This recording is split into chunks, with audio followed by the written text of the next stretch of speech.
Amadas irmãs, irmãos, vivendo este tempo quaresmal, nós somos convidados a fazer o mesmo gesto que Nossa Senhora. Nossa Senhora, no final do ciclo de leituras da infância de Jesus no Evangelho de Lucas, nos fala assim: ela guardava todas essas coisas no seu coração. É interessante que a palavra grega utilizada aqui é simbalos, que significa comparar, balançar. E a Nossa Senhora, ela faz um gesto, todos nós somos convidados a fazer: balançar a nossa vida de acordo com a lei de Deus, comparar a nossa vida, ver se está de acordo com aquilo que Deus espera de cada um de nós. Por isso nós meditamos, na primeira leitura, os 10 mandamentos. Os 10 mandamentos, ele traz uma beleza única, porque é a própria mão de Deus que escreveu na tábua de pedra. Todo o resto, no Antigo Testamento, é um comentário sobre os 10 mandamentos. E é isso que Deus espera de cada um de nós. Uma vez perguntaram ao nosso mestre: Senhor, que devo fazer para ter a vida eterna? E aí Jesus falou: obedece os 10 mandamentos. O segredo de entrar um dia na vida eterna é obedecer a essas leis. E são 10, e muitos de nós nem sabemos, muitos de nós nem o cumprimos. E às vezes se esconder dessas leis é querer justificar os nossos pecados, mas não podemos justificar de maneira alguma. A lei está aí, a lei está dada e deve ser obedecida. E ao longo do tempo, essa lei, ela foi interpretada. Moisés interpretou, Jesus interpretou. E é interessante que todos nós conhecemos, e principalmente conhecemos essa parte que fala assim: não farás para ti imagem. Tem pessoas que batem na nossa porta e falam: você adora imagem, você faz imagem para você não pode fazer isso. E é interessante como essas pessoas são, né? Parece que elas pegam um trecho só para nos ofender e esquecem o todo. Porque Deus não proibiu somente imagens das coisas do céu. Olha o que está aqui: não farás para ti imagem esculpida, nem figura alguma do que existe em cima dos céus, ou embaixo na terra, ou que existe nas águas debaixo da terra. Ou seja, não era para fazer nenhum tipo de escultura, porque talvez Deus não queria que aquelas pessoas se achassem um Deus. Somente Deus pode plasmar as coisas. É interessante que ele pega só esse trechozinho. Só existem 2 religiões hoje que praticam, né, esse texto aqui, que são os judeus, os que são extremistas, os judeus ortodoxos, e os muçulmanos xiitas. Se vocês um dia forem num país, né, que a maioria é muçulmana, eles não põem foto de pessoas. Geralmente quando tem uma foto, eles embaçam a cara da pessoa. Quando tem um manequim, o manequim não tem um rosto, porque eles querem obedecer isso aqui ao pé da letra. Mas na história da salvação, a gente vê que muitas vezes Deus pediu que fosse feita alguma imagem. É icônica, né? Aquela do prepúcio, quando Deus pede que coloca 2 anjos em cima da tampa onde está os 10 mandamentos. Quando Deus, lá no Levítico, manda construir o santuário, Deus manda faz imagem de romã, faz imagem da uva. Então todo o templo e todo o santuário, ele era revestido de decorações que eram imitações, esculpidos, né, para que pudesse modelar aonde estava a tenda de Deus. Então, conforme o tempo foi passando, o próprio Deus foi permitindo que as imagens e as esculturas, em sinal de estética, de beleza, fossem permitidas. Então, às vezes quando a pessoa vem lá, fala só isso aqui para a gente cai e acredita, né? A gente pensa que tem uma imagem de Nossa Senhora, uma imagem de Jesus, é uma ofensa a Deus. Mas no Antigo Testamento, toda a imagem seria um pecado contra Deus, inclusive foto de rosto, né? Acontece que essas pessoas certamente têm fotos, tiram fotos, então isso elas podem,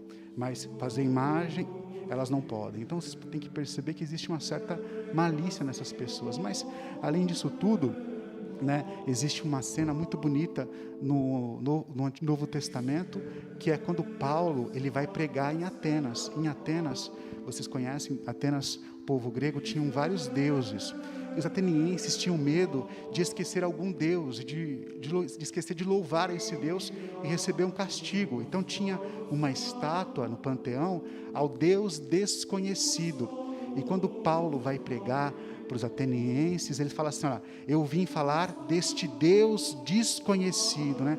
Paulo pegou aquela imagem, aquela escultura, para iniciar uma pregação aos gregos. E também quando Jesus se encarna, Jesus, ao se encarnar, ele torna-se imagem, torna-se palpável. Agora a gente pode ver Deus face a face. E nós somos romanos, né? Católicos, apostólicos romanos. E os romanos receberam a tradição dos gregos de fazer imagem. E fazer a imagem, para o grego, era uma forma de oração, era uma forma de culto. Ao construir uma imagem, ao fazer uma imagem, o grego ali prestava uma oração ao Deus que ele acreditava. Então nós recebemos isso também. E é interessante que só nós, romanos, temos a tradição de imagens. Os gregos, né, os ortodoxos, eles fazem os ícones, que são quadros em madeira em que o monge faz um jejum, faz uma oração e depois ele pinta o rosto de Deus. Mas o fato é que certamente essas coisas não ofendem a Deus. A gente sabe que essa imagem aqui, um dia quebrar, a gente joga fora, né? Às vezes vocês têm o receio de quebrar, de jogar a imagem fora, vocês trazem para o padre. O que o padre faz? Aí o padre quebra ela mais ainda, até ela deixar de ser uma imagem e joga fora, normalmente no lixo, né? Então a gente às vezes tem essa preocupação extremada por essas coisas, e é uma coisa que não ofende a nossa fé quando a gente quebra uma imagem e joga fora, porque é apenas uma escultura que representa Deus. E esses 10 mandamentos também fala dos escravos, né? Na nossa cabeça tem aquela imagem da escravidão do Brasil, dos negros que eram escravizados injustamente, eram raptados da sua terra. Mas o escravo aqui que é dito é o escravo de dívida. Então às vezes a pessoa, ela fazia uma dívida e não tinha como pagar essa dívida. É um costume semita isso. Então aquela pessoa trabalhava como escravo, sem salário, até pagar a sua dívida. Jesus faz uma parábola sobre isso, né? Então quando aquela pessoa pagava a sua dívida, ela era liberta. Quando fala a palavra escravo, pode se escandalizar a gente, né? A gente vem na nossa memória a escravidão que nós tivemos aqui temos ainda, né? Mas aquela que tivemos no Brasil, e essa aqui que fala na Bíblia é totalmente diferente. Mas Deus é tão bom com esses também, que até o mandamento de Deus permite que eles descansem, que eles não sejam cobiçados, que eles não sejam usados.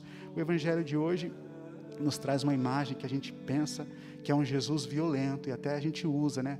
Para falar de um Deus que não é totalmente bonzinho. Olha, Jesus foi lá, fez o chicote. Mas é interessante que esse gesto, que para nós é um gesto violento, para os discípulos não foram. Os discípulos veem esse gesto de Jesus como um zelo pela casa de Deus. E aqui vem um desafio para cada um de nós, como nós interpretamos os fatos.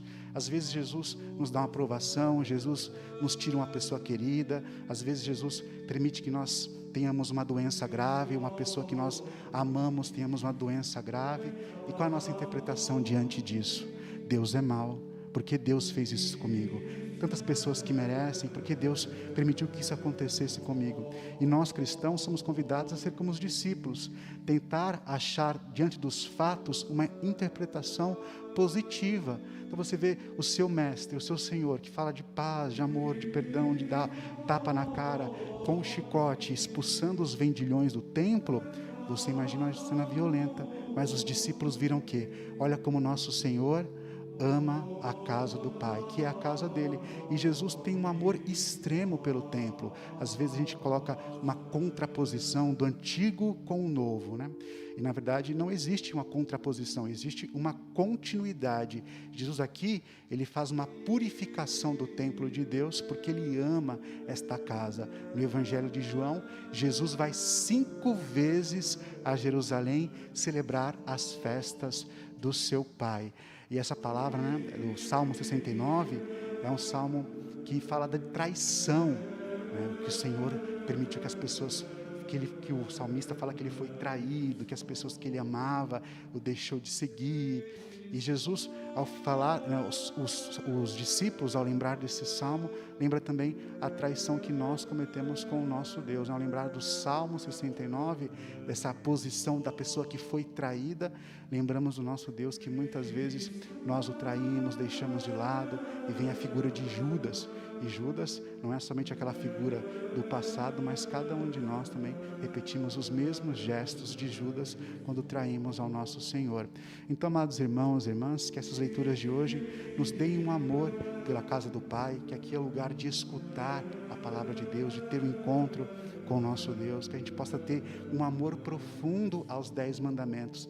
Às vezes no nosso cotidiano, no nosso dia a dia, é tão difícil aprofundar a nossa fé, estudar aquilo que a igreja pede de cada um de nós, mas está aqui a base para você se salvar, né? Os 10 mandamentos. Quando eu era seminarista, veio um livro na minha mão assim, que era Para Salvar-te.